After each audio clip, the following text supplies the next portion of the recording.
BD news অ্যালার্টের আরও একটি সংবাদ সংযোগে আপনাদেরকে স্বাগতম। আওয়ামী লীগের সদর দপ্তর এখন কলকাতা, কার্যালয় রোজডেল গার্ডেন। ছাত্র জনতার গণঅভ্যুত্থানে দেশ ছেড়ে পালিয়েছেন আওয়ামী লীগ সভাপতি শেখ হাসিনা। আশ্রয় নিয়েছেন পার্শ্ববর্তী দেশ ভারতে। ওই দিন থেকে এখন পর্যন্ত সেখানে আছেন তিনি। শুধু দলের সভাপতি নয়, আওয়ামী লীগের কেন্দ্রীয় বা প্রভাবশালী নেতাদের এখন অনেকেই অবস্থান করছেন ভারতে। তবে তাদের বড় অংশ আছেন পশ্চিমবঙ্গের কলকাতায়। সামাজিক যোগাযোগ মাধ্যম ফেসবুকে প্রভাবশালী অনেক নেতার ছবিও পাওয়া গেছে। দলের অনেক সিদ্ধান্ত কলকাতায় বসেই নিচ্ছেন নেতারা। সেখান থেকে নেতাকর্মীদের সঙ্গে যোগাযোগ করছেন তারা। কার্যত কলকাতা শহর আওয়ামী লীগের সদর দপ্তরে পরিণত হয়েছে। ওই শহরে বিভিন্ন এলাকায় বাসা ভাড়া নিয়ে থাকছেন নেতারা। একই সঙ্গে বাংলাদেশকে অস্থিতিশীল রাখতেও তারা যাবতীয় ষড়যন্ত্র চালাচ্ছেন এই ভবনে বসেই। অন্যদিকে আওয়ামী লীগ নেতা ও সাবেক এমপি মন্ত্রী অনেকে স্ত্রী সন্তানদের নিয়ে রীতিমতো সংসার পেতেছেন, কাটাচ্ছেন আয়েশি জীবন। বিভিন্ন স্থানে ঘুরে বেড়ানোর পাশাপাশি যোগ দিচ্ছেন নানা ধরনের সামাজিক অনুষ্ঠানেও।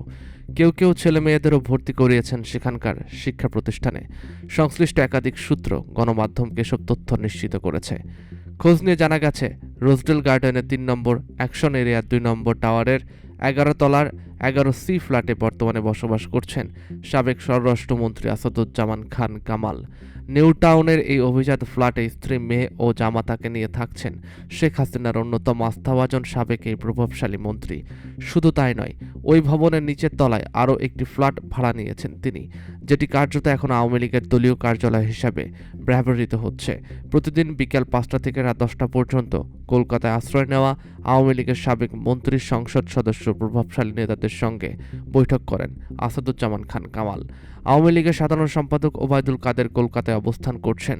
আওয়ামী লীগের সাবেক এক সংসদ সদস্যের ব্যবস্থা করে দেওয়া নিউটাউন এলাকায় একটি ফ্ল্যাটে স্ত্রীকে নিয়ে থাকছেন তিনি শারীরিকভাবে বেশ অসুস্থ।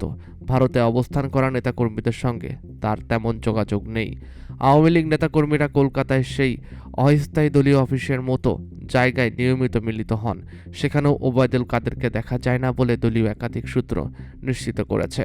এছাড়া আওয়ামী লীগের সভাপতি মণ্ডলীর সদস্য ও সাবেক মন্ত্রী জাহাঙ্গীর কবির নানকও রীতিমতো কলকাতায় সংসার পেতেছেন। তার স্ত্রী, মেয়ে তার সঙ্গে সেখানে থাকেন। তবে চিকিৎসার জন্য মাঝে বেশ কিছুদিন দিল্লিতে ছিলেন নানকের PS বিপ্লবও স্ত্রী সন্তান নিয়ে কলকাতায় অবস্থান করছে বলে নির্ভরযোগ্য সূত্রে জানা গেছে। আওয়ামী লীগের যুগ্ম সাধারণ সম্পাদক মাহবুব উল আলম হানিফ ভারতে স্ত্রীকে নিয়ে বাসা ভাড়া করে থাকছেন। তার স্ত্রী আগে কানাডায় থাকলেও এখন দিল্লিতে তার সঙ্গে বসবাস করছেন বলে একাধিক সূত্রে জানা গেছে। আর এক যুগ্ম সাধারণ সম্পাদক আফামা বাহাউদ্দিন নাসিম স্ত্রীকে নিয়ে কলকাতার নিউ মার্কেটের পার্শ্ববর্তী এলাকায় বাসা ভাড়া করে থাকছেন। আওয়ামী লীগের সাংগঠনিক সম্পাদক SM Kamal Hossain new town এলাকায় থাকেন। সেখানে একটি ফ্ল্যাটে স্ত্রীকে নিয়ে থাকেন তিনি। দলটির সাবেক সাংগঠনিক সম্পাদক ও সাবেক উপমন্ত্রী KM এনামুল হক শামীমও কলকাতায় বাসা ভাড়া করে থাকছেন স্ত্রীকে নিয়ে। সাংস্কৃতিক বিষয়ক সম্পাদক অসীম কুমার উকিলও রয়েছেন কলকাতায়।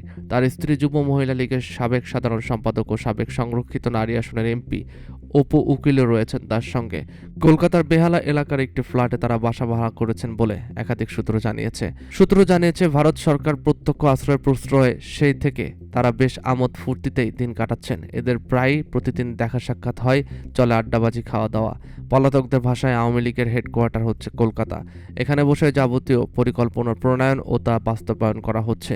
Facebook, Messenger, Telegram, signal, WhatsApp group সহ বিভিন্ন ডিজিটাল ও সামাজিক মাধ্যম ব্যবহার করে নিজেদের মধ্যে যোগাযোগ রাখছেন। অপকর্ম বাস্তবায়নের নির্দেশও দিচ্ছেন এসব মাধ্যম ব্যবহার করে। মূলত দেশকে অস্থিতিশীল করে স্বৈরাচার শেখ হাসিনা সহ ফ্যাসিস্টদের দোসরকে বিচারিক প্রক্রিয়ার বাধা সংস্কার এবং নির্বাচন প্রক্রিয়াকে বানচাল করতে এসব অপকর্ম হচ্ছে। বর্তমানে কলকাতা অবস্থান করা আওয়ামী লীগের একজন প্রভাবশালী নেতার নাম প্রকাশ না করার শর্তে বলেন, ঢাকার টিকাটুলিতে অবস্থিত রোজ গার্ডেনে 1949 সালে আওয়ামী লীগ প্রতিষ্ঠিত হয়। সেই আওয়ামী লীগ এখন চরম দুঃসময় চলছে। কলকাতার রোজডেল গার্ডেন হচ্ছে তাদের টিকে থাকা লড়াইয়ের মূল কেন্দ্রবিন্দু। ছাত্র জনতার নজিরবিহীন গণ আন্দোলনের মুখে গত বছরের 5 আগস্ট স্বৈরাচার আওয়ামী লীগ সরকার পতনের পর ভারতে পালিয়ে যান তৎকালীন প্রধানমন্ত্রী ও দলটির সভাপতি শেখ হাসিনা।